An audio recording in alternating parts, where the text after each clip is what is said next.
Let's go to this call. And yeah, 1 year development cycle is over now. The fiscal year ended. Why doesn't it not let me... Man, why does it have to be so fucking difficult, man? Add people. You forget every week. No, dude, it's just they fucking change everything every goddamn fucking... I haven't actually updated. Yeah. Hey, if you're listening out there, we haven't started the show proper on YouTube, so bear with us just a second. Breakman, you there? Sure. What is up, man? What is up? What's up? Just busy typing out a tweet. Right on. That's cool. We haven't started yet, so we're all good. Yeah, we're good. Can you hear me okay, Break? Yeah. Okay, cool. All right. What a good week. Busy week, but good. It's hot here, Breakman. It's like it's been actually all right here. Sweating. I'm like, damn. It's been in the 60s for a lot of week. It's just been raining is the problem. It hasn't stopped fucking raining. Yeah. All right. I shall be ready anytime you guys are ready. So, just let me know. Yeah, I'm ready to start the show. I just don't have any links open or anything. Well, we can wait a couple, dude. No worries. No worries at all.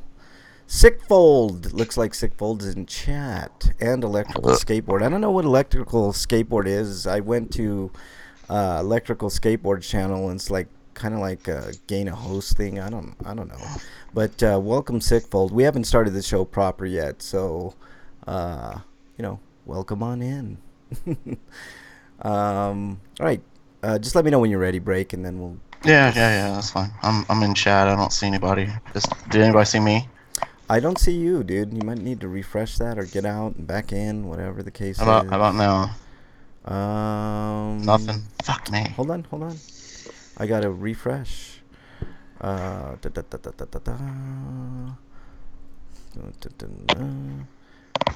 do not see you in there, dude.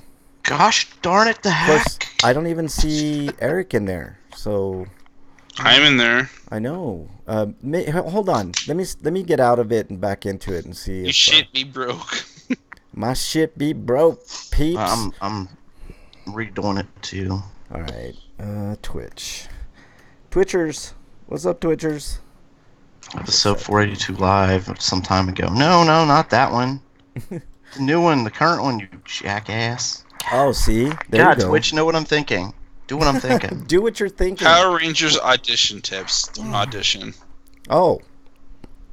Because Sentai is way better, and you'll never be better than Sentai. What are you talking about? You get paid, man. Being a TV show?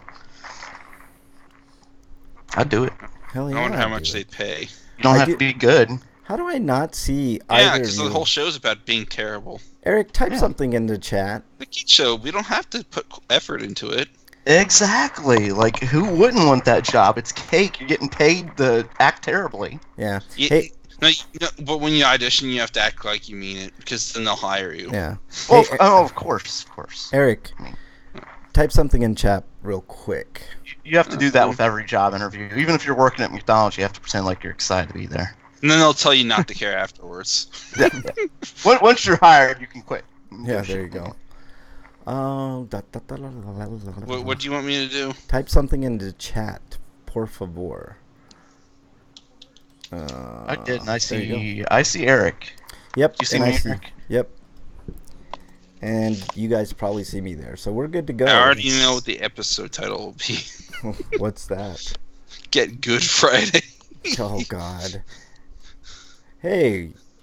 And sure, why not? I mean, you have a couple days to get good for Dark Souls Day, which is Easter Sunday, and it might as well be, because Dark Souls is all about praising the sun, which is what Easter was supposed to be about before Christian stole it. Exactly. Hey, Freak Five's in the YouTube chat. Everybody seems to be in the Twitch chat, Freak Five. I don't know if you can get into the Twitch chat, but that's where everybody. We haven't started the show yet, so. You ever had a Cadbury egg? Oh God, I hate. I say it was worth it just for the Cadbury egg. Oh. Yeah, get out of here. Yeah. Were you dying over there? Oh God, man, me and Cadbury eggs don't get along. Apparently not. We don't. They're not really really good for me either, but they're so good. Oh, Yeah, God, I gotta hate have them. some once in a while. Yuck. All right, let's get started with the show. You guys ready to go? Ready to rock and roll? Sure. Even though there's nobody in chat. Yeah. Well, Freak's in chat, but he's still on the road. Okay, Freak, I'll relay your messages in chat, man. I have everything up. So Alcohol drinkers, I have a question. What? Why do they call a collection of drinks a flight? Because like people were freaking out that they were being attacked by birds, so they called it a flight of drinks. I don't know. Why are you asking me, dude? You're asking me tough questions. I'm asking Break more than you because he What? drinks I'm more sorry. than you do. What's the question? What happened? What does a flight of drinks mean? A flight of drinks? A Oh, I've never heard of shitload. that A before. shit ton. I have no idea. Yeah, That's like wouldn't drinks. fleet make more sense then? I don't know.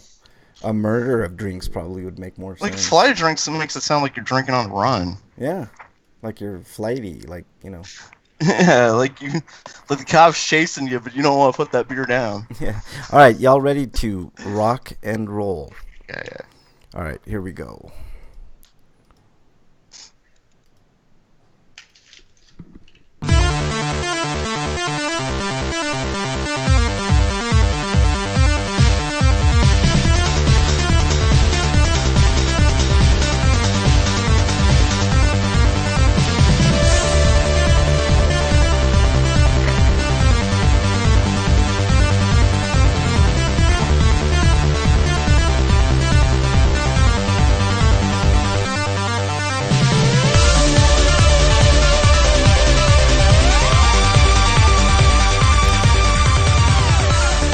And welcome, everybody, to episode 483 of RPGrinders. I'm your host, Frank Branches, alongside my cotton-headed ninny mug and co-host, Eric the Great and Breakman the Bold.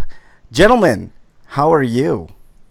Cotton? What cotton? I don't see it. Cotton-headed ninny muggins. Haven't you ever... God, you guys didn't get that reference. It's Elf! No, I'm get too it, young. yeah. Bitches. You're not too young. It's Elf. How dare you? How dare you? Elf? Yes, Yes. Elf. And if you haven't seen it, you need to I've immediately... only watched that movie like once. Oh, well, you need to watch it again, And I sir. didn't find it very memorable, actually. Oh my God! It's one of the sweetest, coolest movies ever. It's one of the best holiday movies. It really is. It is. It's better than Santa Claus because fuck Tim Allen. Well, I mean, not besides that, it's just better than Santa Claus anyway. Yeah, exactly. It's a much better movie. All I right, like the idea behind Santa Claus, which was the inspiration for Bun Bun, the psychotic Easter Bunny that became the Easter Bunny when he murdered the previous Easter Bunny. Wow, that sounds exciting. Will Ferrell makes a character that you want to laugh at and root for. Yeah. Elf, Buddy the Elf is a very memorable character. It's Buddy really the good. Elf is the best. I'm surprised they never ever did a sequel to Elf. Oh God, I don't think it say would be that. good. No, What? because Say then it'll something be like that. terrible. No, it I know, wouldn't. because once they'll start making sequels, It'll bleeds the glory terrible with Owen Wilson. Owen Wilson sucks. Oh my God! Please don't put Owen like Wilson as in bad that as Eric hates the Santa Claus. Like they made 2 sequels to that movie. role. Oh, I know. Both I of don't hate those this- were worse. I don't hate the Santa Claus. I think it's an okay movie, but I hate Tim Allen. Oh my God! And I hate the fact that there were 2 more that were just not good. Well, see, those that's were- what I'm those saying. absolutely Like, terrible. like, Elf is such a superior movie. They would do a good job. You don't think Jon Favreau would do really good doing another one with Will Ferrell? You guys. I What don't would it be know. about? It was pretty final. Yeah, I know, but I don't know. I just like saying I see a cotton-headed direct mini-muggins. video sequel starring his kid, Yeah, I can see that too. Maybe. portrayed by I don't know any like kid actors right now. Would he be a mall elf instead? A mall elf. He gets a Yeah, job why not? as a They have mall mall elf. Santas. Yeah, exactly. Let's get started with the news, guys. I just like saying cotton-headed ninny muggins. You know what I'm saying? Like, that's just like the coolest thing ever. But anyways, let's get started with the news. Eric, your turn. Okay, this is from RPG site, and it's the biggest news of the year. Yes! Ah! Dragon Quest XI heads west, or we already knew this, but we got a date now. It's September 4th. Yeah. But the only problem is that the Switch version is who knows when, and they're not even bothering with the 3DS version. So that's gonna be probably left up to Nintendo. Yep. I think Because y'all know Square Enix doesn't like publishing Nintendo games by Yeah. themselves unless Oh, it's Final Fantasy. look at this. Dungeon Buster's in chat. He says Santa Claus with Dudley Moore and John Lithgow was the best. How dare you, Dungeon Buster? Elf was the best. Elf, you are very close to getting in exile, and I like you a lot, Dungeon Buster. Lithgow Santa sounds awful. No, that's a good movie too, actually. Santa Claus with Dudley Moore and John Lithgow was a good movie. I agree, Dungeon Buster, but it's not better than Elf. Elf is probably the greatest Christmas movie of all time, including, well, just about anything. But in addition to the PS4 release, we are getting a Steam release. So yeah, they passed up the 3DS version for the Steam version.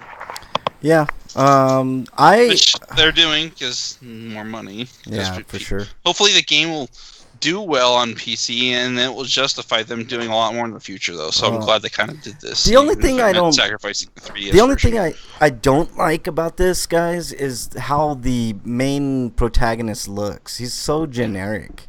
You know what I'm saying? Like that character's generic. Maybe you can customize his hair. That's what I thought it was. Yeah, I thought like there was customization options. Oh, if there's customization, this is the great. No, there isn't, but I wouldn't be surprised if there's outfits you can get that change your character's appearance slightly. Yeah. Well, maybe that's why I was because the one thing that bothers me about him is his hair. It's a mop head. Well, this is the greatest news since Dragon Quest VIII came out. I'm telling you. And for people who might be freaking out, yes, there's voice acting. No, there's no orchestrated soundtrack because they wouldn't do that unless there was a previous orchestrated soundtrack. They haven't done a symphonic suite yet, so there won't be for this release. Yeah. And there's some DLC bonuses if you pre-order. I might pre-order. I hate pre-ordering, but see, the bummer of the 3DS version is that the 3DS version had a classic 2D turn-based mode. Yeah. I hate the reason that they won't do it's because they haven't done it before. Yeah. Dragon Quest because they haven't done a 3DS version game? No, what you said about the soundtrack. Yeah. About the symphonic sound and stuff. Yeah, well, they're not going to commission a completely new soundtrack just for a game. Yeah. I'm just saying I hate the whole theory of not doing something just because never done it before. Yeah, see, they have done it before, but they usually do it before they do a re-release, which they use a rearranged soundtrack. Yeah. Dungeon says it was all over Twitch. So work's already done for them. Dungeon Buster says it was all over Twitch when the Japanese release came out. Had to resist watching them to avoid spoilers. You ain't kidding, Dungeon. I'm not a big fan of spoilers at all. Actually, I hate spoilers. The real reason that the game originally didn't even have voice acting is because it's steeped in tradition and Japanese culture. That's what I was talking about. Like, just the whole like not doing it because of no voice acting, no orchestrated soundtrack. Yeah. All right. At least we're getting one of those things from the Western release. Yeah, and I like the fact that they're giving you a nice little customized theme for the PlayStation with it, and at least people can't be mad that there isn't going to be an orchestrated soundtrack for the Switch version. Yeah. At least the Japanese developers realized Americans were way too lazy and dumb to read. Like, we need the voice actors. Yeah, appreciate it. I don't know how much voice acting will be in the game. It's probably only going to be major story cutscenes. I don't know. We'll see. I don't think the game's going to be fully voice acted, but they might go. So it'd be like Dragon Quest VIII voice acting then. Yeah. They might go the full mile and do full voice acting, but who knows? Yeah. I hope they do, because Dragon Quest VIII is, in my opinion, the greatest game of all time. I heard Frank, I heard this one tops that game. This one? Tops 8? I don't know, man. We'll see. I'm hoping. I know one Frank's thing. mind. He can't. I don't know if he can handle that. I know, man. That would be amazing if I changed my opinion on the greatest game of all time. But I do like the subtitle to this game, Dragon Quest XI. Echoes of an Elusive Age. I love it. I think it sounds cool. Frank's got a PS4 Pro, so he's going to benefit from it. You're goddamn right I am. It's going to be Well, awesome. That's assuming that they actually put the effort in to optimize the game for the Pro. I'm sure they will. Because a lot of Japanese developers haven't really done that unless it's a marquee title like Final Fantasy. Do they really need to do that for Dragon Quest? Like, I'm not sure they even need to do that. You know what I'm saying? So, I mean, it's a Dragon Quest game. I'm looking. It doesn't look super taxing. Like I'm pretty sure a regular PS4. I'm pretty sure it's already well optimized anyway, so it doesn't even need the extra I'm sure it boost. doesn't. Yeah, I'm sure it won't need it. It's not like it's super graphics heavy. It's cell shading, you know. The only thing they could probably do is increase the draw distance. Yeah. While keeping the load the same. Yeah, that's the one thing that it could benefit. Ni no Kuni 2 has voice in the major scenes. But most of the game is reading, which is fine with me, so no worries. Yeah, I'm not worried about that either. Well, Dungeon Buster's not the average American. We know that. Like, Japanese has got to dumb it down for me. Well, I appreciate it. Thank you. Need the voice acting. How dare you? Don't you ever watch subtitled movies? Break can't read, so yay for voice acting. But Break, you need to get yourself a PS4. Yeah, you do, dude. I want to get a Switch before I get a PS4, though. How dare you? You need a Switch. You might as well get a Switch then, because you're probably not going to get either of these things before the Switch version comes out. How about you just get both and call it a day? You know, just save the money and get both. How about you buy both for me? How about that'd be awesome. Huh? Thanks, Frank. That's amazing that you do that for me. Yeah, right. You guys, how amazing is Frank, guys? Listen to this. He's gonna get me a PS2. Yeah. Yes. Here's your PS2. He's gonna get me play more Dragon Quest 8. You know what? Check this out. If I don't want to say this because if it happens, and it might happen, then you'll get a fucking PS4. I will. No, I can't say it. I was gonna say if Donald Trump gets elected for a second term, I'll buy you a PS4. But dude, Stranger Things have fucking happened. That. Yeah, like don't. I don't even want to start talk. I don't want to start thinking about that. Let's hope that one of these investigations or something just prevents that. I just don't see like Pence being elected. You know. No, I don't want to see Pence elected either. No, I'm saying if something happened to Trump and he went the next term in the next 4 years, if Pence was running, I don't see him winning an election. Oh, I do. Easily. He's got the evangelicals locked up, dude. Like they would. That's a shrinking number. Yeah, for Trump, not for Pence. If you take, like nationally, that's a shrinking number. I don't know, dude. I think if you can get Pence out there, he'd probably get 90% instead of 80% evangelicals, and that's a death warrant for any Democrat besides Bernie Sanders. But anyways, next story break. Coming to us live from Gamatsu. Penny Punching Princess Physical Edition canceled in the UK. Dun dun dun.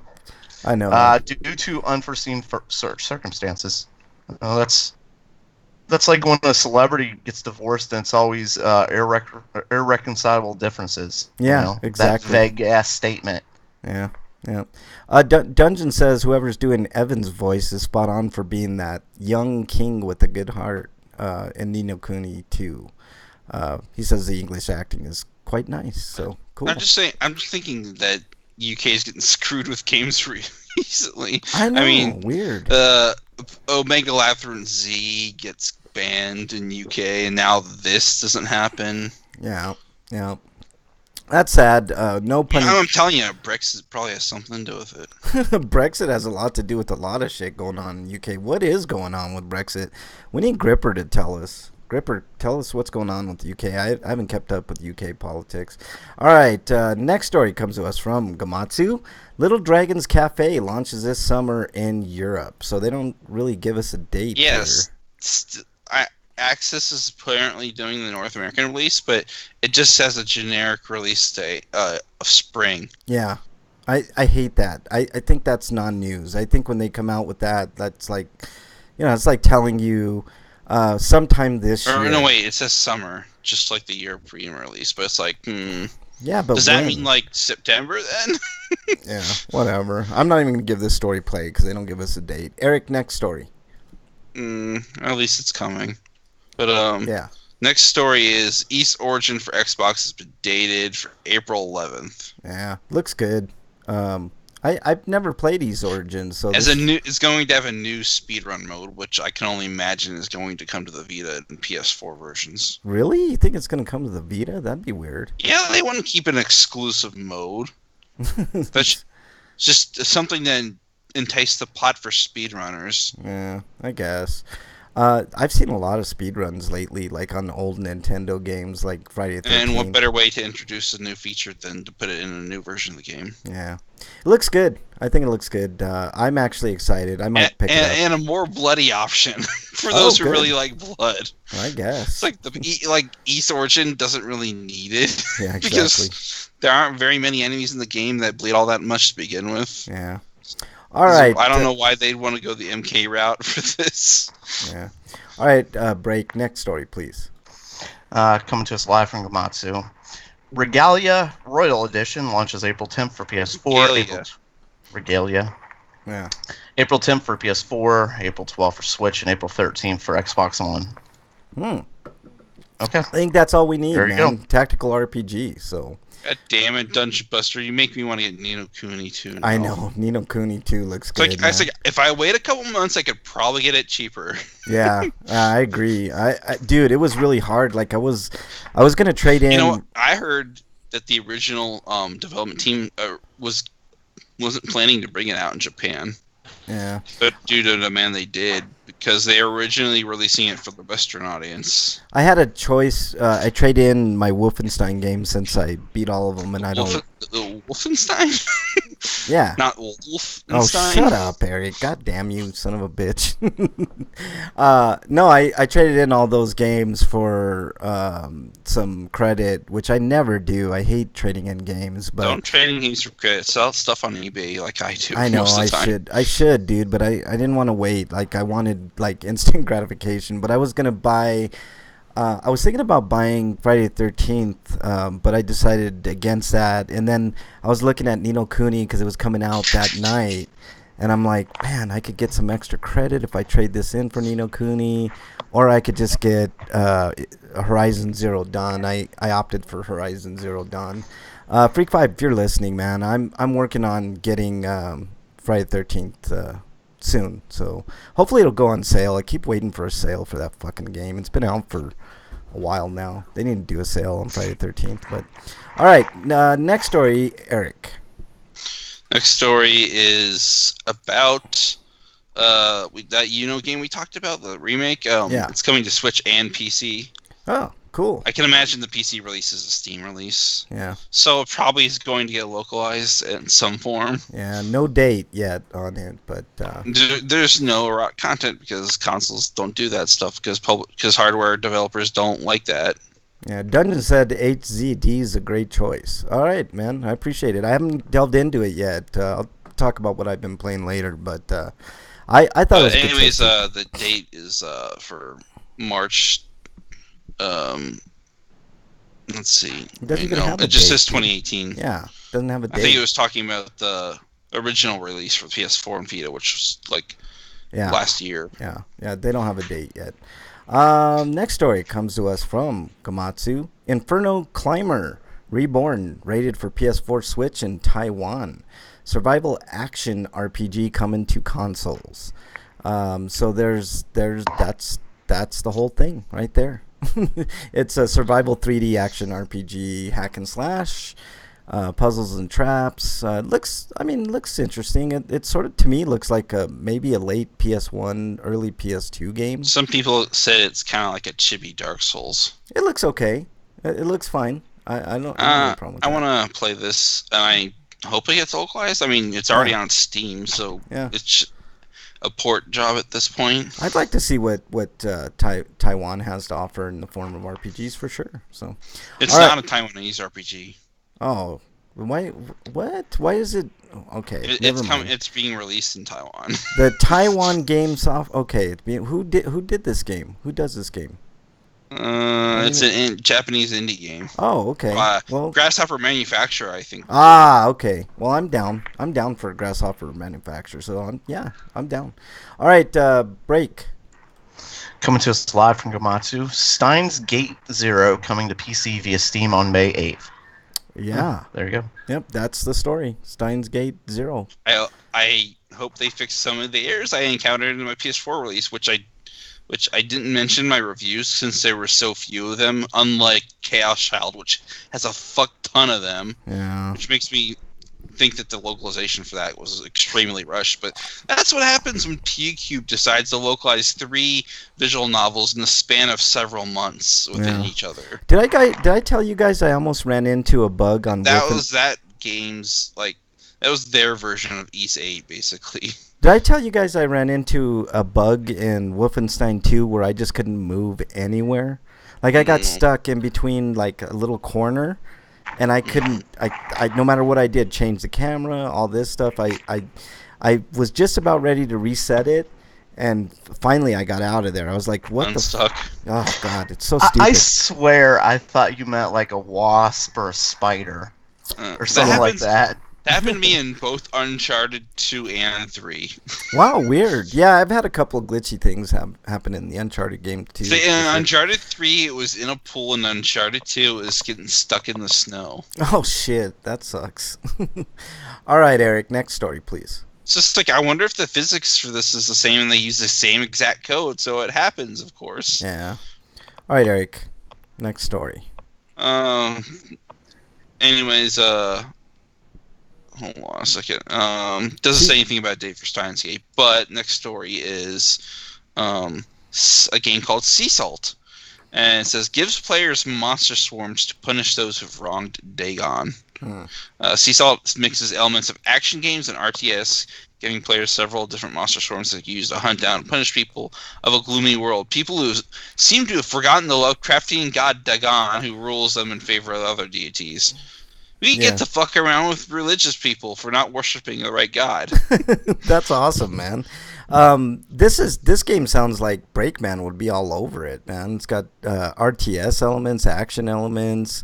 It's got old school like You're the bad guy elements. The bad guy, yeah. It's everything that Breakman wants. So what is this coming out on? Does it say?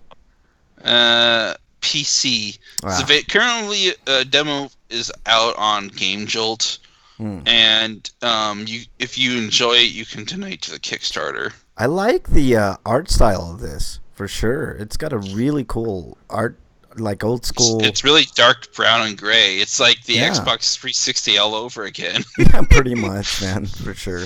It's like that. It's like when that game released, that's all the kind of games that were being made at the time. Yeah. All right, I'm gonna read the next story from Siliconera. Ignis Avis Venatio is a visual novel of Phoenix Girls and lethal magic battles. Kane might wish to simply be left alone, but a chance encounter with a girl claiming to be a phoenix sets off a story of teenage life and deadly magical battles in visual novel Ignis Avis Venatio.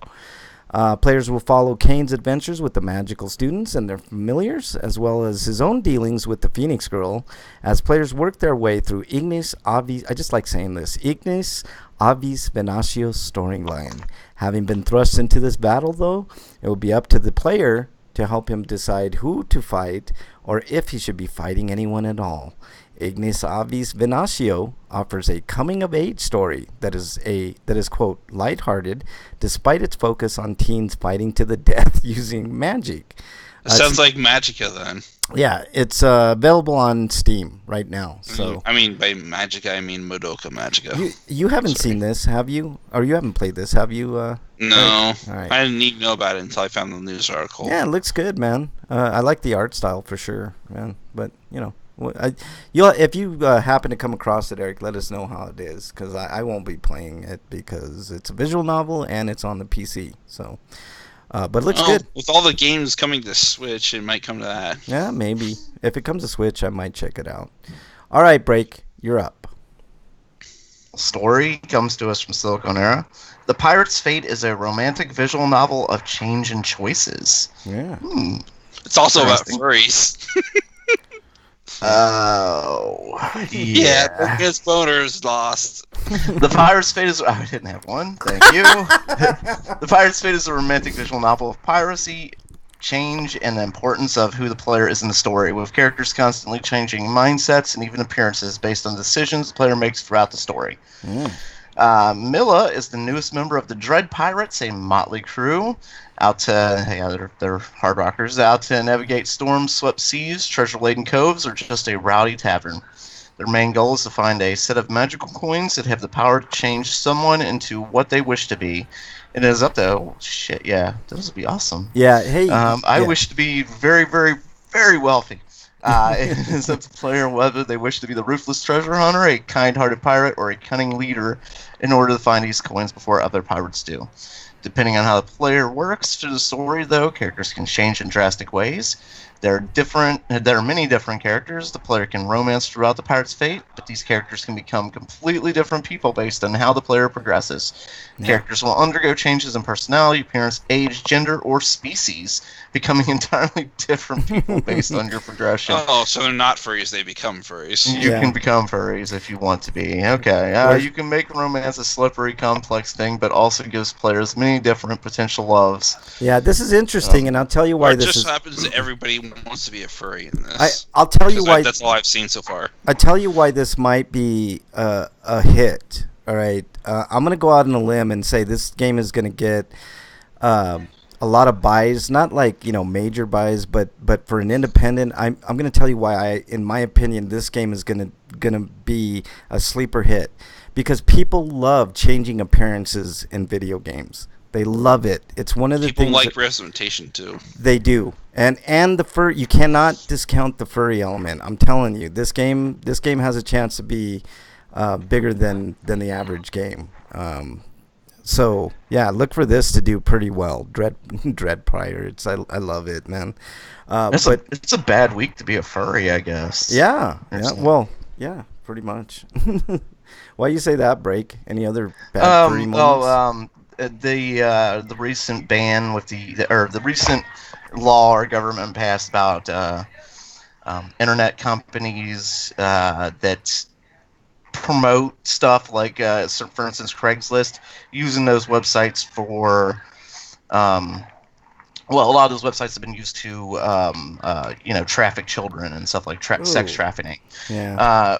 Because of that, like their broad law is causing a lot of companies to go down because they just can't risk somebody posting on their site, and and I read like the biggest furry dating site had to go down. Oh man, like it's like an overreach, a government overreach. That sucks, man. They are closing down because they're like, we can't we can't risk it. Yeah. Also, Trump wants to reinstate his transgender military ban. Oh yeah, I saw that. That's something else. Are we the Stinkos? What happened? I know, almost, man. We're almost there. That might be added to my. Can we just do them right now? Because shit. No.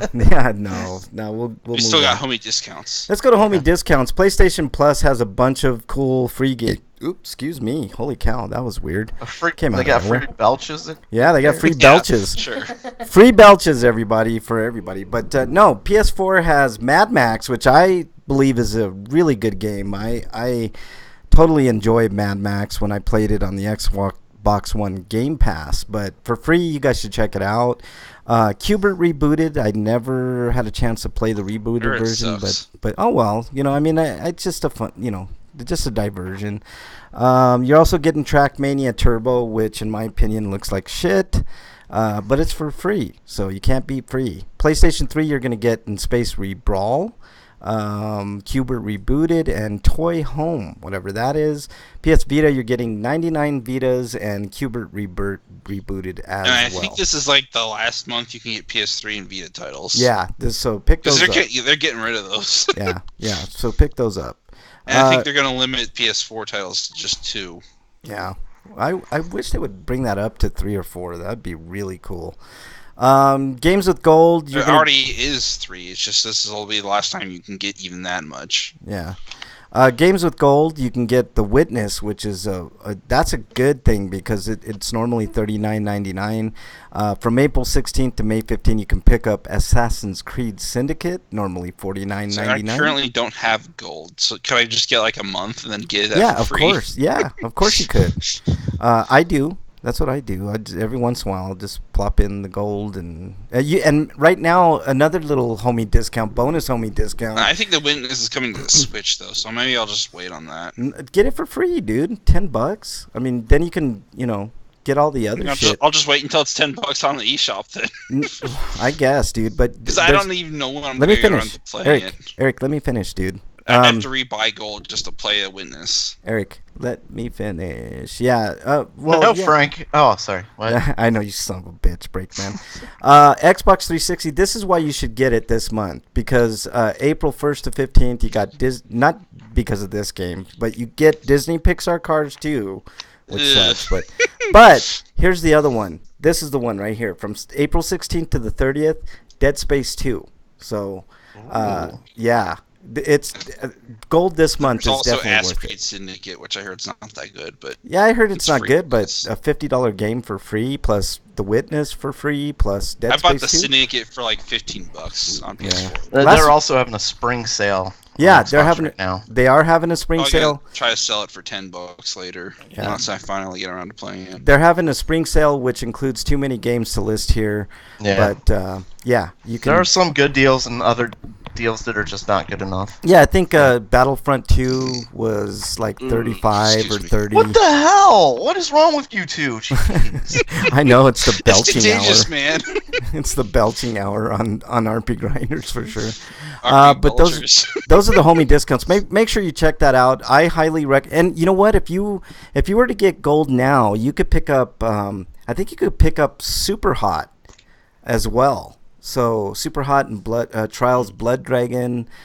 You could pick up 1, 2, 3, 4, 5, 6. Oh, and I think Dead Space was on there last month. So if you got it right now, you would be picking up a lot of great games. So there you go.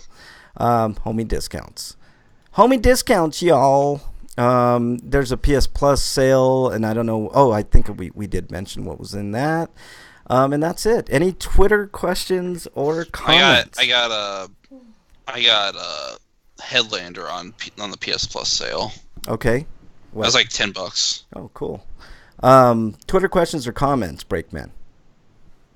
Unfortunately, no. There's nothing on Twitter. You guys suck. If you guys want to send Twitter questions or comments, send them to at RPGrinders, so that way you can make Breakman very, very happy. So what? I got a private message from Freak telling me what's going on. So I'm sorry to hear that, Freak. We'll see you next week. Yeah, it sucks, man.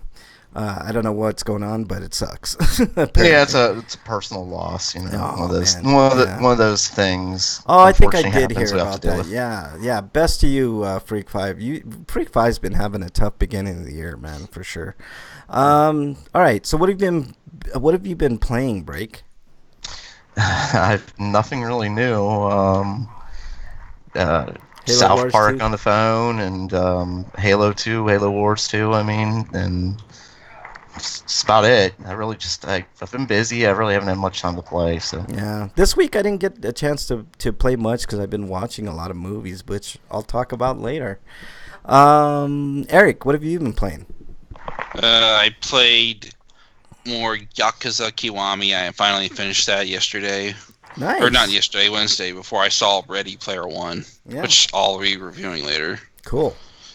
And The Alliance Alive, I'm getting closer to the end. I haven't written the review yet. I was going to get around to it today, and I was just running around pretty much half the day, and I played visual novel the other half. So I'll probably read it in the morning. All right. What else? Anything else? Code Realize, Bouquet of Rainbows, that's what I was playing. But I wanted to get the game has a completely different trophy list, and I wanted to get it platinum because platinums on visual novels are easy. Mm-hmm. So I just skipped all the text because I already played the Vita version. Yeah. So I got through the main game, and now I'm playing on the fan disc, which has the after story for one of the characters, and then extra stories for the other characters. Yeah. Okay. Cool. That's cool. Anything else, Eric? Is that it? That's all I really played. All right. I didn't play much this week. I'm with Breakman. I didn't have much time to play much of anything, but I did play MPQ. You know, I'm over 1,000 days on Marvel Puzzle Quest. Most of those in a row. I think one day I skipped for some reason. I can't remember, but yeah. I'm surprised Tiger Claw isn't here. I thought he'd take my bait about Ready Player One.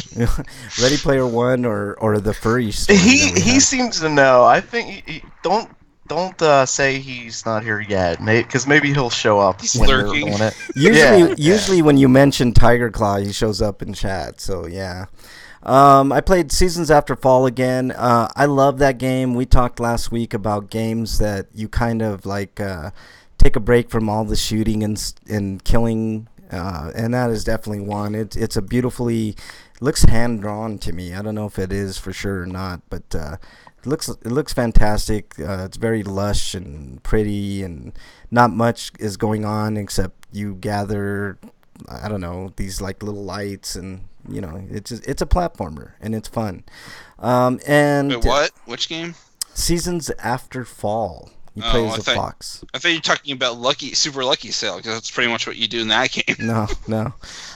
Alien Isolation, I played the beginning of Alien Isolation. I have not got to the point where you see any aliens yet, and already that game is tense as fuck, man. Like, I can tell. You don't piss your pants. Oh, God, dude. Like, I have a hard time playing those fucking games, man. Like, first of all, I'm not real big on stealth, although, you know, I don't know. I've been, you know, things influence me. Like, I hear Dungeon and chat all the time talk about how he loves stealth games, and I'm like, what am I missing? You know, like what is the whole thing? You're missing the ability to hide on cardboard box. Yeah, I kind of say Metal Gear. I'm kind of getting it, because like when I was playing Wolfenstein, the coolest thing in Wolfenstein to do is to sneak up on somebody and like sneak up on a Nazi and stick a knife in his neck. You know, it's really cool. So this is a lot different. It's a first person perspective game, but I can tell it's a lot like Outlast, but not as dark, I guess. Like, you have a chance to like see where you're going. Like, I think I'm gonna have a tough time with Outlast because it's all stealth, you know, and it's just super dark. It's hard to see. You know, if you hate stealth, you should. When you get a Switch, you should pick up Never Stop Sneaking, because it just automatically kills enemies for you if you have the items that kill the enemy automatically. That's cool. And like, it's really easy to stealth them anyway. Yeah. But yeah, Alien Isolation so far is looking really good. I don't have anything bad to say about it, or good per se, other than it looks fantastic and, you know, whatever. Breakman's exiled, you son of a bitch. All right, let's see. I think that's it. You have a review, Eric. Yeah, Ready Player One, the movie based on the book. Well, they did deviate and quite a bit because they had to, because it's a movie. But the movie is better than the book purely by the virtue that it's not a book, because a lot of the stuff that's like constant stream of references that would be described in painstaking, insipid detail in the book can just be done in a couple frames. Yeah. So they don't need to spend too much time on that stuff. Although I think they did tone down the out nerding conversations, which were annoying enough to begin with. But I'm glad that they aren't in there as much as they were in the book. I mean, I haven't really read the book, but I've read enough excerpts and could get a sense that since it is a book, they probably go into that in great detail. But they also avoid one of the issues I saw with the book, where this person's asking Parsifal about the identity of the person's sex, trying to confirm it, and it sounds really transphobic. Now it's more like I'm just telling you, you don't even know who this person is, so you should just you're falling in love with somebody you don't even know who they are in real life yet. Which does happen. Does happen from time to time. But, yeah, it happens quite a bit. So, all right. So, continue on, Eric. But yeah, like when I was like getting ready to like, the hype was pretty almost almost destroyed my interest in this movie. And then the second trailer showed up, and it's like, oh, kids fighting an evil corporation from controlling everything. Mm-hmm. And yes, that is the plot, but I think it's done well enough because the movie has a bunch of 80s and 90s references in it, and that almost makes it kind of like an 80s movie in and of itself. Mm-hmm. Mm-hmm. Even though it takes place in 2045. I don't mind that, Eric, because my favorite era was the 80s. So, I mean, I like that type of stuff. And Frank's seen them all. How dare you? How dare you? But I got most of the reference, but I've never watched Buckaroo Banzai. Oh, you should, dude. It's a great movie. That's way over the top movie. Mm-hmm. Yeah. Is that like a gory Western movie, or is that like a slapstick comedy style? It's like a how do you describe Buckaroo Banzai? It's a sci-fi adventure, over the top, very, very, very over the top movie. Yeah, it's an adventure sci-fi over the top movie. That's the best way to put it. Mm. Yeah, it's a good movie. But it's called Buckaroo Banzai, so is it sci-fi Western then? Yeah, I would. Like he's like the hero Buckaroo Banzai. Look, he dresses like a cowboy and it's a 6-shooter and stuff like that. But he's fighting aliens and. Is there time? I don't think there's time travel. What's going on? Like some of John Lithgow. What was John Lithgow doing? I can't remember. I can't, dude. It's been so many years since I. Yeah, it's a long time. Anyways, it kind of reminds me. It's like a guilty pleasure for a lot of people. Yeah. Like, I'm wondering if Cowboy Bebop was somewhat inspired by that with Spike Spiegel's design. Would not doubt it. I doubt it. Oh, by his design? Yeah, I don't know about that. I think there are some Buckaroo Banzai references. Either that or Space Dandy, which was also done by the person who did Cowboy Bebop anyway. So, all right. So continue on. But anyways, they're from another dimension. That's right. Okay, aliens from the 8th dimension. Thank you, Dungeon Buster, for clarifying. Yeah. But this movie's plot is pretty implausible when you consider its time frame. Like, maybe they should have made it 2075 instead. Mm-hmm. Because, like, the way it's set up is, like, basically this VR technology came out in 2025 that was made by some guy called Halliday. It was a part of a game company named Gregarious Games that apparently bought all the IP that ever existed from the 80s to present day. Wow. Because that's why stuff like Overwatch characters like Tracer show up as avatars that people can play as. Dungeon Buster says he thinks Lithgow was named... But this VR technology that was like really sophisticated came out in 2025 and then became even more sophisticated over time in 2045. Yeah. Dungeon Buster said, I think Lithgow was named Big Booty Butte because he was an alien and they can't think of good names. Anyways, like I said, this guy he's like a revolutionary VR guy. So he did what all the other companies now are trying to do, only he succeeded where they all failed. Yeah. Or they haven't failed yet, but they're going to fail. But anyways, it's kind of a dystopian future where the world's kind of broken, and it feels like it's kind of be a reflection of what's going to happen to this planet if we don't take global warming seriously. Or solve the economic problems that Trump's causing, along with everything else. Yay! Yeah. So anyways, living spaces have apparently gotten hard. So in order to accommodate this, trailer parks are now in these weird shanty town like high rises called the Stacks. Mm-hmm. Yeah, we saw a preview of that in the previews. Mm-hmm. Anyways, people go to VR to escape the fact that their living situation is garbage. But and because of that, corporations that want to control everything tried to move in and doing sneaky shit when everybody's preoccupied with that. How's any of that different from now? Yeah, exactly. They're doing it in VR, so they're even more. Because it's VR. Okay, that makes. Yeah, they're taking your virtual money in addition to your regular money. Yeah, I think they like.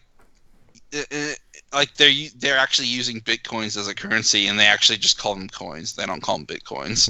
And I think one of the things that this company does is bitcoin mining, like little bitcoin mining within the VR environment. Wow. It's almost like Reboot in a way. Yeah. So what are you giving Ready Player One, Eric? Unless you have anything else. It was better than I thought it'd be, so I'm gonna give it a 7.5. That sounds about on par with what critics are saying. I think Spielberg managed to make an otherwise shitty book and not so shitty. Yeah. Well, Spielberg's a very talented filmmaker. There's no question about that. I mean, he's made some of the greatest movies of all time. That's not a bad rating at all. No. I guess I'm gonna have to see it then. I always thought you were gonna. I'm gonna review the book later once I actually get around to reading it. Break, I'm in agreement with you, dude. I wasn't. I was kind of skeptical of this movie, but dude, 77% on Rotten Tomatoes plus a 7.5 from Eric. It's kind of sold me to watch it. So yeah. So going back to Buckaroo Banzai real quick. Here's kind of a little synopsis of Buckaroo Banzai. He is the son of an American mother and Japanese father, who is a combination of physicist, neurosurgeon, martial arts master, secret agent, and rock star, who travels with his band of assistants and backing musicians. I don't know if that's like a Gary Stu, but like on acid or something. Yeah. Like this movie's like that over the top. Yeah, it's pretty over the top. Okay, this is a movie from the 80s. Yeah, I'm gonna have to find a way to see this movie now. Oh, dude. Well, you have an Xbox, dude. You have a way of watching movies, bud. What do you mean by Xbox? Like, why specifically Xbox? Well, yeah, it doesn't have to be Xbox, I guess. But anyways, so what do you give it a 7.5? That's pretty good, man. So everybody go see Ready Player One, I guess. I'm gonna ask if I should even bother doing a review on Dragon Ball Super, because there's been some developments that suggest the show will most definitely return by the time Gigagen no Katara is over and the new movie comes out. Yeah, hold off on that, dude, until you find out more info. Plus, Eric. Breakman probably hasn't caught up with the rest of us that have been watching the Japanese streams. Yeah. I have I don't have. If I do a review of it, it won't be until after the dub's over. Yeah, there you go. I have. Which will probably be around that time anyway. Yeah. I have a review of a plethora of movies. I'm not going to review all of them because they all are different, but I'll just suffice it to say, because I'm going to talk a little bit about this in the free-for-all, but I've been on this kick with Bridget watching like a ton of movies that are super hard to watch. And I'm talking like like really, really depraved movies. Like I saw a movie called Inside. I gritted my teeth through, so to speak, Sodom, the 120 days of Sodom. And I was looking at this list of like. Are you interested in watching The Quiet Place? What the hell did you just say? It's called Sallow, 120 Days of Sodom, which it's a hard movie to get through. It's a long. I don't even know what any of that means. Oh, dude, trust me. I'll save you the time. It's just Sodom is like sodomy. Yeah, there's some of that in there. There's some. Oh God, dude, it's so hard to explain. Just look it up on the net if you want to know what it's about. It's hard to watch. There's a reason why it's on this list. But I'm watching right now. I'm in the midst of watching Tokyo Gore Police, which is insane. It's batshit crazy. I mean, arms. Have you seen Ichi the Killer? I have, and I love. What about Legend of Ricky? I have not seen Legend of Ricky, but I think there's like 3 Ricky movies. I've seen Ichi the Killer. And it's a good movie. There's another Ichi the Killer. What about Suicide Club? Not seen that one.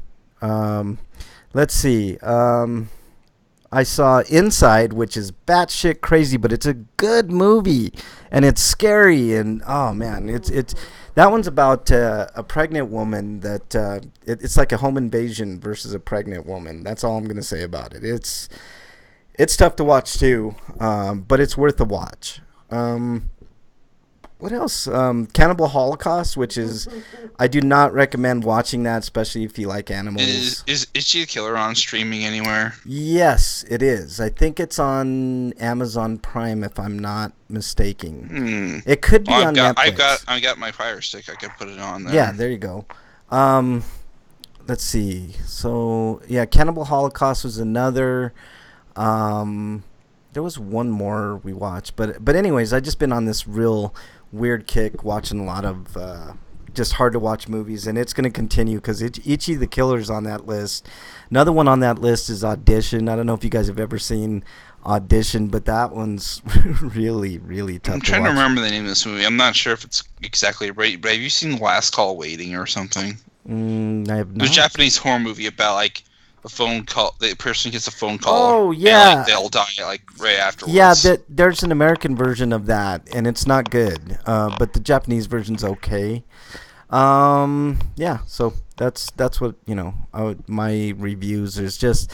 It's a mixed bag with those movies. Have you seen Gozu or Uzumaki? I have not, but I did. Those are the Junji Ito movies. Yeah, I've seen a movie called, and it's hard to watch, but if you can get through it, there is some artistic value in it. It's called a Serbian film, and that's old too.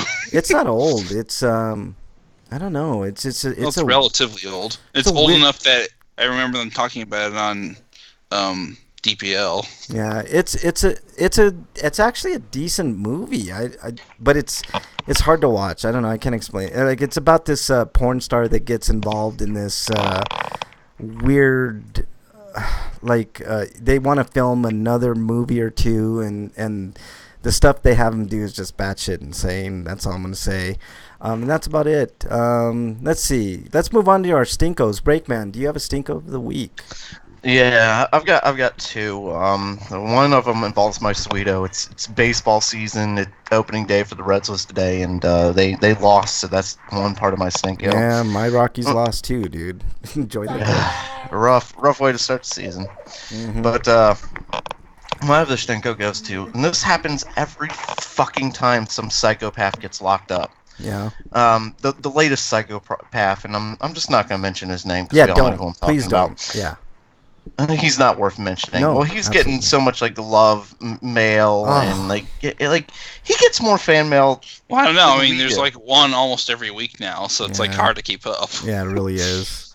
Well, yeah, but he's like, he's like really, really psycho. Mm-hmm. You know, he's just evil. Yeah.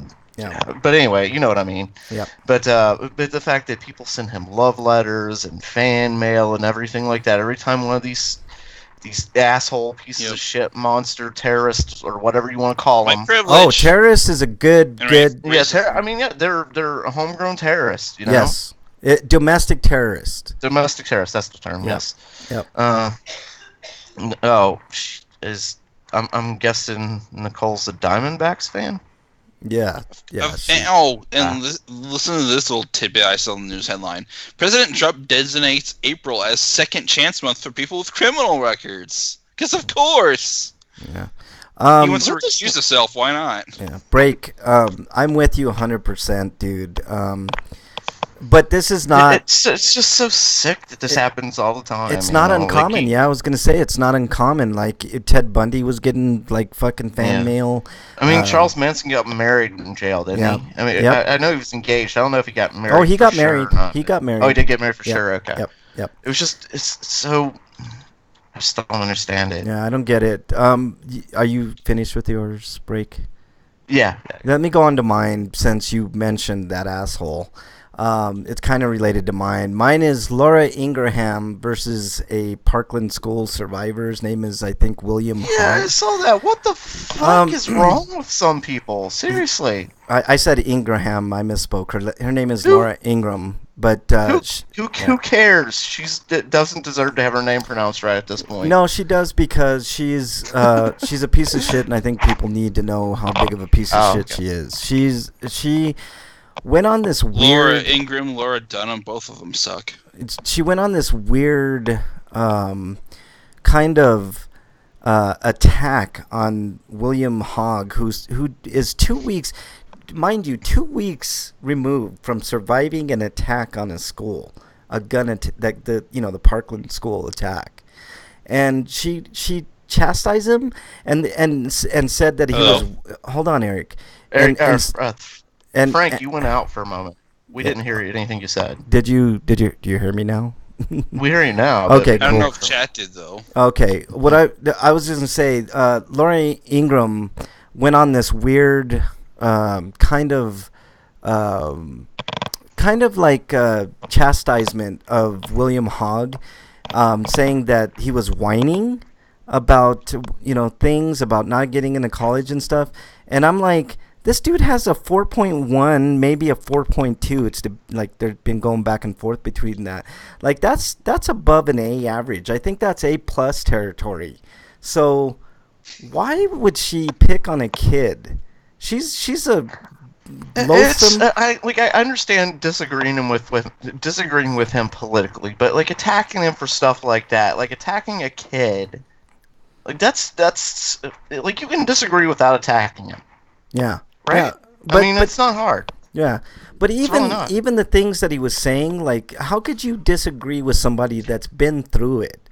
It's like I know, but it's like I'm just talking about like that. There's a lot of I agree. I understand. Pro-gun, anti-gun stuff going on, but you don't have to be like, you don't have to like, you didn't get into college, any boo-boo. You don't have to do shit like that. I agree, that's fucked up. To go back to your point about the political aspect of this break, it's not even close. I think it's something like 70 to 80% of Americans believe that there should be fucking gun control. This includes Republicans. This includes people in the NRA. So, and what we need a lot more enforcement of the laws we already have as it is too. Yeah. I mean, because honestly, that asshole we were talking about earlier, he would not have got a gun if the laws were enforced. Yeah, that's true. Dungeon says Hogg rejected her apology. It was funny. Dungeon Buster, he did. He said the fact that something along the lines of the fact that she did this right after kind of speaks for itself, and right after the advertisers started leaving her show. I mean, that's the only reason that she made even. Oh yeah, absolutely. And by the way, her apology was half-assed. It wasn't no like. doubt. Yeah, it was. I mean, as soon as the advertisers started leaving, she said, "Being that it's Holy Week." So I guess if it wasn't Holy Week, he wouldn't have apologized. For one, and for two, like, how deplorable are you hiding behind religion to apologize to somebody and just instead of just saying, you know what, I was wrong, end of story. You know what I mean? Like, I just. Ugh.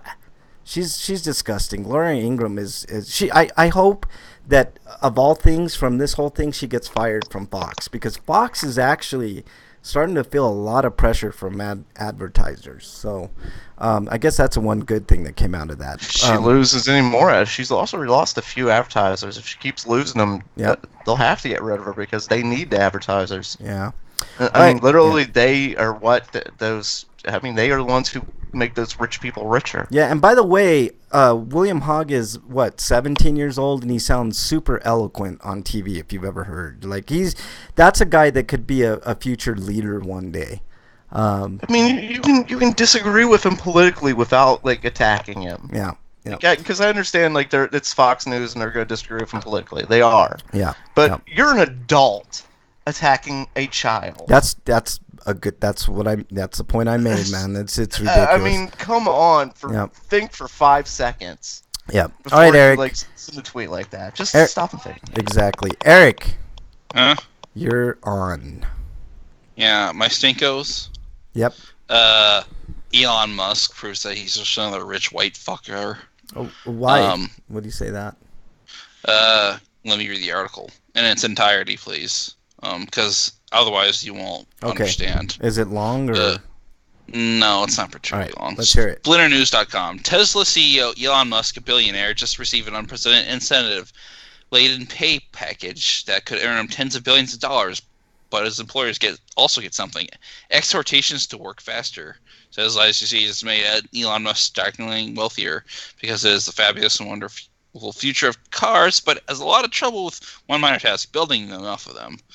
The fact that Tesla has been resolutely incapable of building enough of its own product to meet demand has not stopped starry-eyed investors from bidding up the company's stock so much. The company is worth just as much as Ford and General Motors, who can afford to build cars quickly and in sufficient quantities, and who also do not have CEOs who build rocket ships. But since the people who do the actual work of building cars at Tesla are trying to unionize, but last year Elon Musk personally urged workers not to unionize and promised to provide them with free frozen yogurt if they listened to him. Ugh. What an incentive! Yeah. But it gets worse. But so basically, they tried to unionize.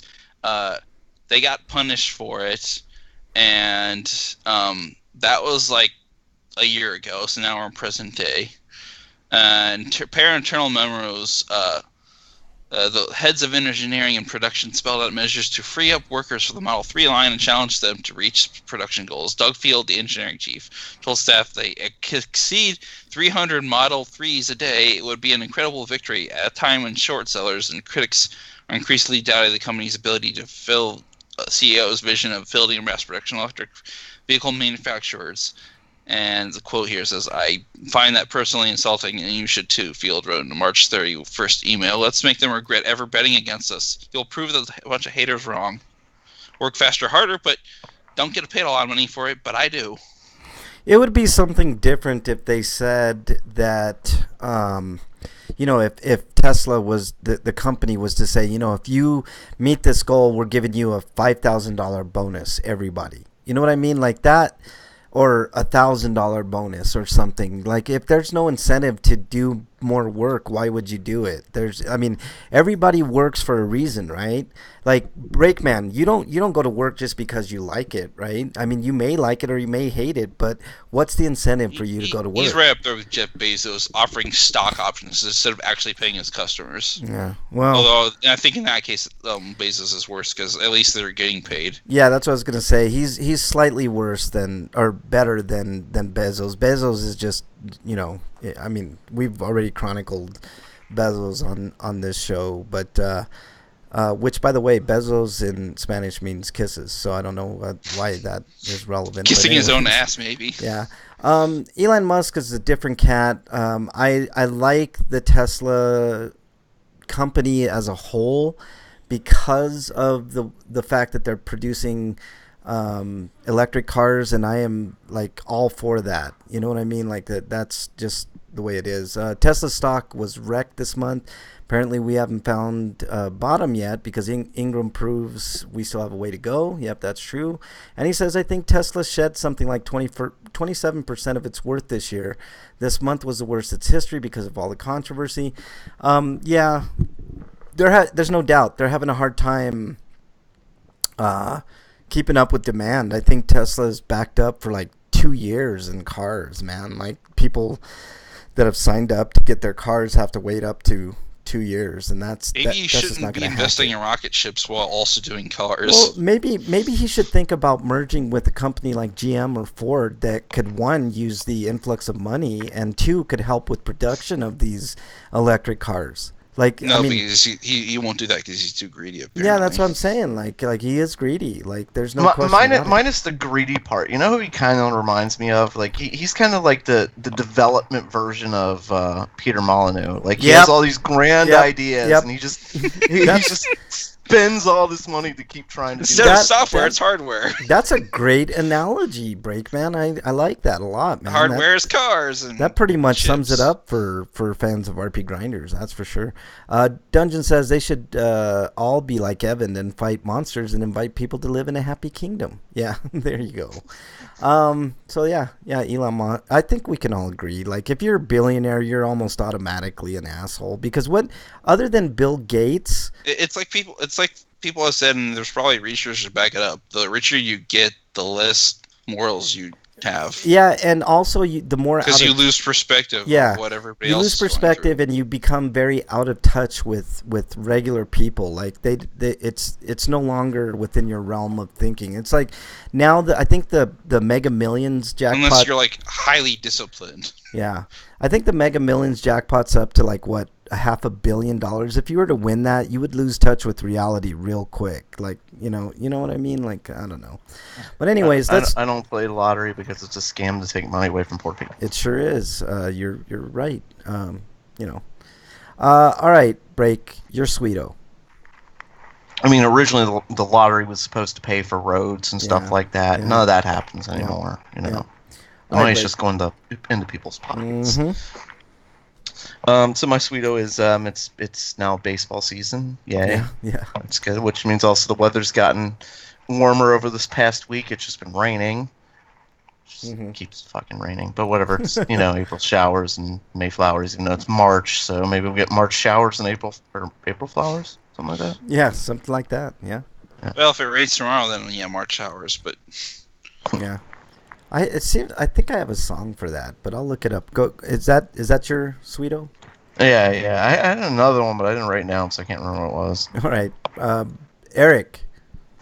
My Sweeto is that... Does anybody know what round 1 is? Refresh our memories, man. Did they yell fight right afterwards? Yeah. Maybe in the fighting games you get to play there because it is an arcade place, and cool. The bowling. There's like a little bowling alley there, so you could play bowling or you could play any of the Redemption or arcade games that are there. Oh, nice. And almost all of them are imports. Oh, sweet. Cool. Like the cabinets themselves still have the 100 yen cost to play the game, but the way it works is you get a card and then you put money into the card and then you slide the card at the cabinet. Yeah, a lot that's of how you play games. Like I think one game is like 4 credits or something. Yeah. Oh, that's cool, man. That's a nice little nostalgic throwback. Little arcade action. Yeah, that's good. So they had I actually went inside just to see what was going on, and it wasn't until I left. And apparently, the doors for the sensors for exiting weren't maybe not set up yet, so I had to go through the side door and use the push it open manually. But when I did that, I noticed the sign says, "Please don't go in until the grand opening, which is tomorrow." Ah, gotcha. But it was so not busy there, and nobody gave a fuck. Plus, it was like a day until they were opening, so that was probably another reason why I didn't get yelled at. Saw a lot of Japanese suits, so yeah, round 1 is owned by Bandai Namco, so executives were in there. Yeah, that's cool, man. That's really cool. But the cost for parties are expensive though. If you're going to go there just to bowl or play arcade games, but don't pay for parties because that will cost you.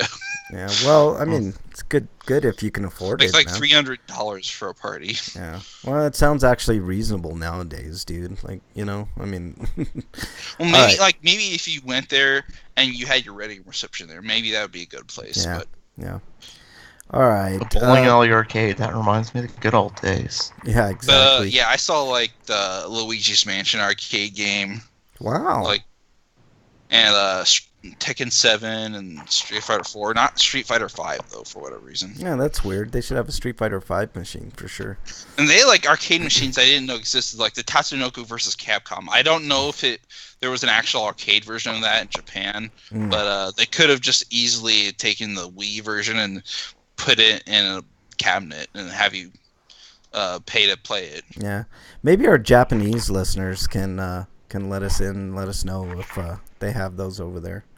I kind of wish that there were instructions in English to learn how to play the game, but most people probably learn by playing. Yeah, pretty much. All right, my Sweeto, it's a real quick one. Bridget and I were eating at... I took a picture of it on Twitter, and oh, cool. If you want to go through my timeline and look up, you can check it out. That'd be cool, man. I love this because I didn't think I'd ever see an arcade machine nearby where I live again. Yeah. That's cool, man. Mine's real quick. I was eating lunch at McDonald's with Bridget, and we were sitting there eating, and Madonna's Starlight song came on, and I happened to glance up, and this little girl was standing up on the seat, kind of doing a little dance. It was one of the cutest things I've seen in a long time. But yeah, it was definitely a sweeto of the week. Like, you know, every once in a while in life, you get those little tiny fleeting moments of like pure happiness and joy from someone else. And that was one of them. She didn't have any cares in the world. She didn't care who saw her. She was just dancing and dancing and dancing. It was really, really cool. Like, you know how like when you put your hands up in the air, like you just don't care type of dance. That's what she was doing. It was pretty cute. But that was my sweeto of the week. All right, free for all. I talked earlier about this kind of weird, not marathon, but just like a bunch of movies that I've been watching that have been kind of hard to watch based on, you know, me seeing them before and like lists that I've seen on the internet. But I'm going to ask you guys, what are some of the hardest movies to watch you've ever seen? And I'll start off like, Serbian film was really hard to watch. It's the same thing with Salo. It was really hard to watch. But I'm asking you guys, and not only the hardest movies to watch, but why? And I think for me, it's easily. I think Requiem for a Dream. Oh, that's a good one. Yeah, that's really this movie's just like it's not happy. There's no happy moments in that movie. And you just watch these characters slowly like destroy their lives, and it's just so miserable. It's really hard to watch. You're right, dude. It's kind of like Madoka for me, but that's not a movie. That's a TV series. Yeah, man. Yeah. Although I guess I could count the Madoka. I could count the Madoka third movie as kind of like that. Then. Yeah. There's no happy endings, but there's no happiness along the way either. Yeah, there isn't, man. It's dreadful. But it's a good movie. It's definitely a good movie for sure. What else? Break. Anything else that you can think of? It's gonna be so hard to watch movies. Yeah. Usually it's just bad movies. Or movies like The Sound of Music. I'm gonna mention one. Every time that movie's on. Hold on, Break or Eric. I'll get to you. Go ahead. What do you want to say? There's this terribly lewd movie called Colorful.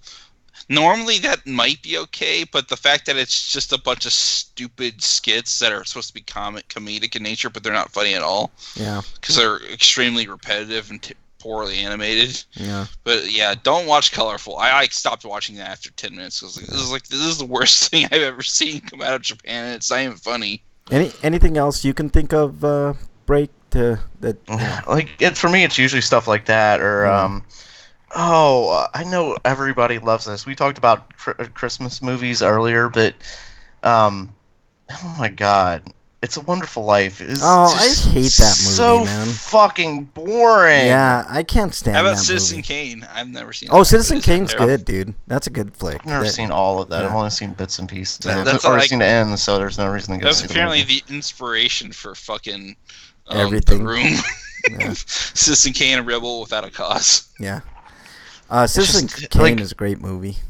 It's always like this classic Christmas movie. Like it's a Wonderful Life. Citizen Kane is the Wonderful Life is people arguing that like some things need to be like the Citizen Kane. Yeah. Interestingly, Breakman, Wonderful Life, like it's revered. And I've never understood that. You're right. That is a hard movie to watch, dude. It's like, what? Twilight. Oh, God. That's another one. Twilight. yes. I'm glad you brought that any of those tween, or I'd say most tween movies. There every once in a while, they're like good ones. Has anybody bothered to watch Maze Runners? Yeah. Perfect Storm was another one for me. Dungeon Buster said I almost walked out of Skyline in the theater. That was trash sci-fi. See, that's why I said Perfect Storm, because I saw it in the theater, and the same thing. I almost walked out of that movie. Another movie. I know I've said it before, but Hurricane Heist sounds a lot like Sharknado, but with Ocean's 11. But that sounds so stupid. What's that, Break? I really wanted to walk out of Freddy Got Fingered, but somebody else drove, so I was kind of stuck. Freddy Got Fingered. I agreed to go with my brother and his girlfriend to see that movie. Oh, God. I left it going like, what did I just see? Yeah, you wish that you had that hour and a half back in your life. Yeah. A hard one. I kind of thought it was funny until it got like bizarre and awkward and awful. Cannibal Holocaust is a really hard movie to watch because that involves like animal stuff, and I don't like real animal cruelty, and I don't. Has anybody seen The Big Hit? Yes, I've seen The Big Hit. It's not terrible. On retrospect, that was probably in one of the awful movies I've ever seen.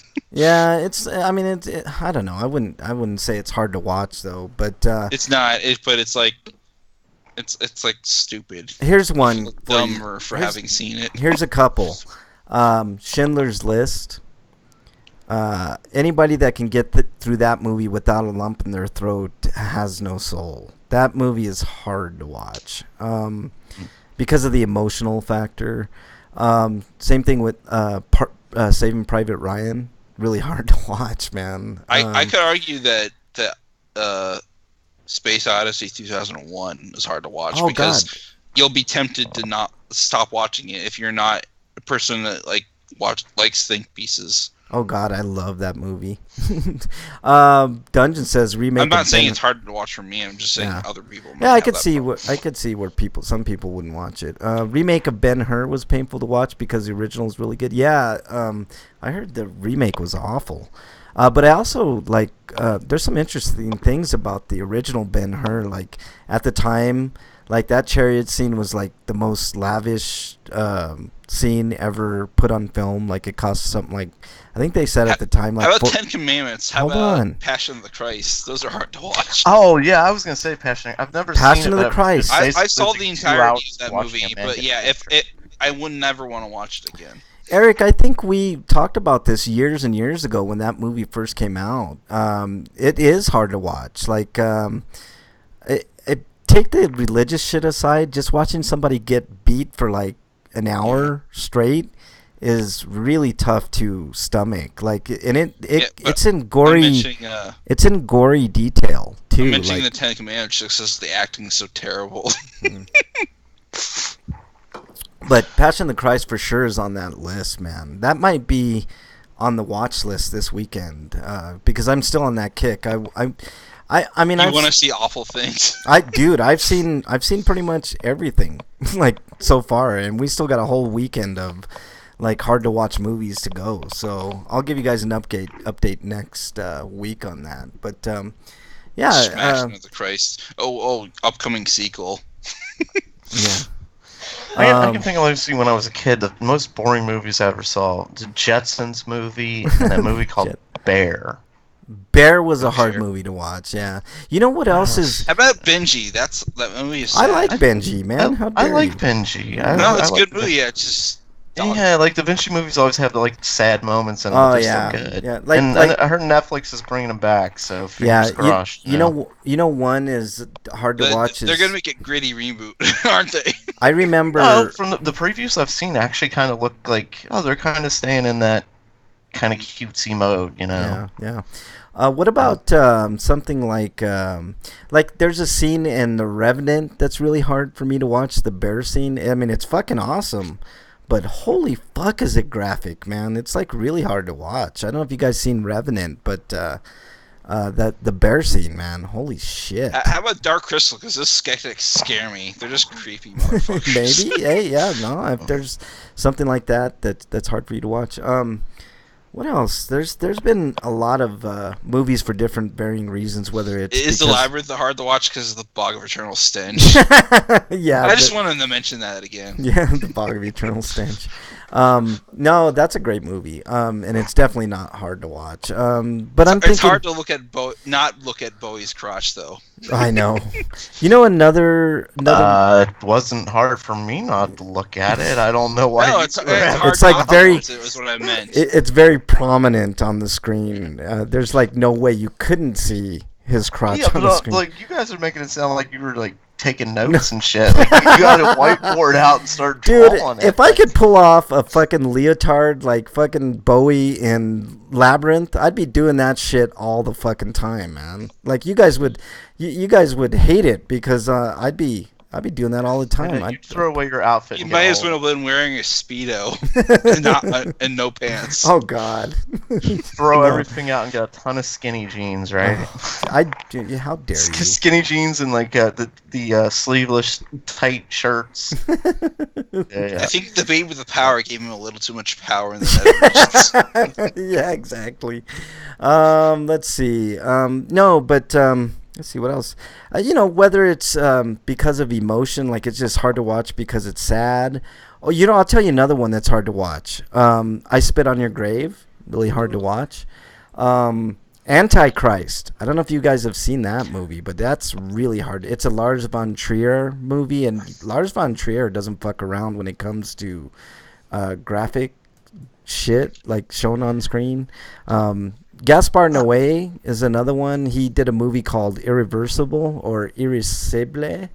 I can think of a couple more too. I'm sorry, I didn't mean to interrupt. No, that's okay. I thought you were done, but it sounds like you're about that. No, as soon go as ahead. I started talking, it sounded like you were going to say something else. Go for it. What else you got, Brady? I was going to say Turner and Hooch and what's it called? The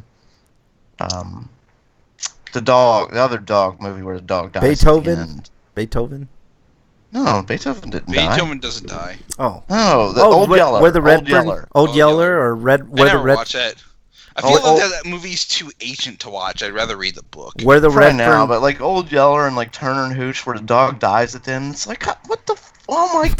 Jesus Christ! Kill off the actor, not the dog. What the hell? This might be kind of controversial. I don't know. Kill little Timmy. Don't kill Lassie. Fuck that shit. Hey, the remedy for watching Turner and Hooch or the movies where dog dies is to immediately go watch John Wick, where the dog dies and he kills everybody. Yeah, exactly. That's there you go. It's catharsis for dogs dying. What's that? What's that, Lassie? Little Timmy fell down the well. Well, calling of the herd. Last House fell down the well. Last House on the Left is another hard one to watch. That's a Wes Craven movie. Let's see. I had one. Oh, Where the Red Fern Grows. If you're talking about dogs dying, that's a really hard one. Book and movie. There was one more that I was gonna bring up. Fuck. Yeah, but just shit like that. That's How about some of the scenes in Phantasmagoria? Yeah, that's a good. That's good.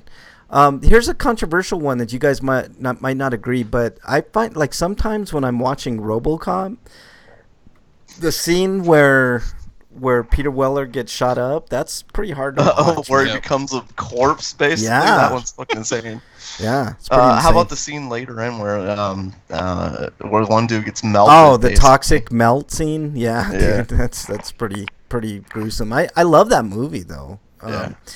I kind of see stuff like that. It's like, that's an awesome kill. Yeah. Like, for instance, I was watching Gotham, the TV show, and they had a kill in it this last episode where the Mad Hatter mind controlled this couple to stand underneath a wrecking ball like in a wedding gown and tux and stuff like that, and drop the wrecking ball on him. Well, that's what I'm talking about, man. Stuff like that. That was a cool scene, though. It's like different from what you're talking about. It's like the reason that I know. It's like the reason that people watch Friday the 13th movies and slasher movies is to kind of like see the kills. How are they going to kill people like that? But no, like I just thought about it, and I'm like going through all these movies. Like Serbian films probably at the top of the list, man. Like it's fucking brutal.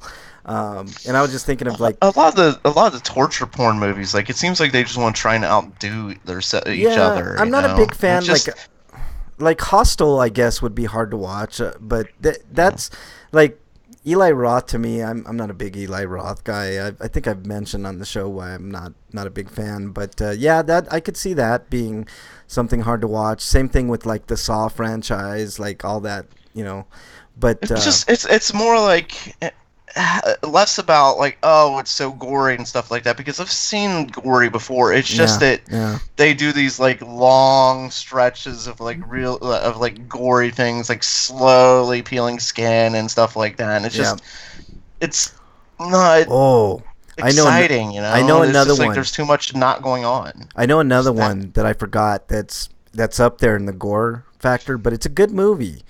I mentioned Inside before. You guys should watch that one. If you I don't know if people like gore. That's man, it's tough to watch. But a movie called Martyrs. That one's really graphic and it's really hard to watch. Audition is another one. Like that's a slow burn movie. It's a Japanese movie about a guy that's trying to find another wife, and oh man, it gets brutal. Old Boy. I don't know if you guys have seen the original Old Boy, not the remake with Brolin. No. Is the original one on streaming somewhere?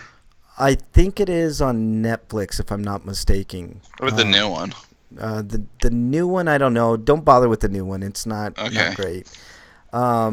Let's see. There was one more. But, just stuff like that. I thought it'd be interesting to talk about that. Dungeon says, Toxic Guy, we talked about that. Splattered all over the van. He's like, it's pretty horrific. I was like, yeah, it's so good. Yeah. All right, guys. If you're out there and you're listening and you have one that maybe we slipped by us, let us know movies that are hard to watch that you've seen, or hard to watch even once, or maybe you watch them once and then that's about all you need. You brought up a good one, Break. Requiem for a Dream is really hard to watch, man. I got a PSA before we get out of here. Okay, what's your PSA, dude? PSA is today is Get Good Friday. Because that gives you a few days to get good before you play Dark Souls for Dark Souls Day, which is on Sunday. And it's Dark Souls Day because, and it ties in with Easter very well, because Easter was originally about praising the sun, which you do in Dark Souls. Yeah. Oh, and they stole it and made it about something that's not even true. Yeah, and speaking of Easter, you guys should watch a movie called Beaster Day on Sunday. I think we'll be watching that because it's fucking amazing. It's an amazing B movie. That's all I'll say about it. If you guys, Day versus Godzilla. Oh god, that would be, if they came out with Beaster Day versus Godzilla, I would watch that. I would so watch that. They'd probably do Sharknado first, though. Oh, dude, Beaster Day versus Sharknado, I would watch that. I would watch anything with Beaster Day in it, dude. Like I really would. But anyways, that's gonna do it for us today. Breakman, plugs. You can follow me at RPGrinders and at break_man on Twitter, and that's about it. And send him your hard to watch movies and Easter movies that you like to watch, and we'll mention them on air. All right, Eric. Are there Easter movies? Yes, I just mentioned one, man. Beaster Day. No, I'm just saying. Yeah, that's like the only one I can think of. Holidays has an Easter story in it. That's pretty good. I like that movie. So, all right, Eric. Plugs. Plugs? Yes, plugs. I'm going to plug sites I've written for, like BostonBashBrigade.com, TotallyGN.com, VogNetwork.com, and HonestGamers.com. And you can find me on Twitter at EricRPG, and I've got my YouTube channel, Funny T-Man. All right. Anything else, Eric? And there's my Patreon. I was almost forget to plug that, but I'm going to plug that. Just look up my name, Eric Kelly, on Patreon, and if you want, you can give me $1 at the least. Yeah. But throw Eric some bucks. He works hard. He writes a lot of good stuff. So yeah. All right. Anything else, Eric? Don't eat too much of that discount Reese's Easter egg candy you can probably find in stores now. I got a better one for you. Don't ever eat Cadbury eggs because they're disgusting. Yeah, they're awful. Son of you ass bastards. They're disgusting, nasty. Well, here's the biggest problem with Cadbury Easter eggs: they're made completely different in the UK, and they suck. Because of the way that chocolate's made. But in the US, yeah, they're terrible. Oh god, I throw up thinking about that shit, man. Ugh. Anyways, my plugs are as follows. You can follow me on Twitter at Frank Branches. Watch a movie called Inside. It's tough to watch, but I like it a lot. It's pretty intense. It's a great horror movie for sure. Let's see what else. Like I said, send Breakman some comments of your favorite hard to watch movies at RPGrinders. He'd be more than happy to read them on air for you. And any other, maybe your favorite Easter movies, stuff like that. Even Passion of the Christ, I guess that would be considered an Easter movie. But anyways, that's about it, guys. Stay safe this weekend. We want to see you back here next week. Until then, we are out. Later, guys. Thank you, Dungeon Buster.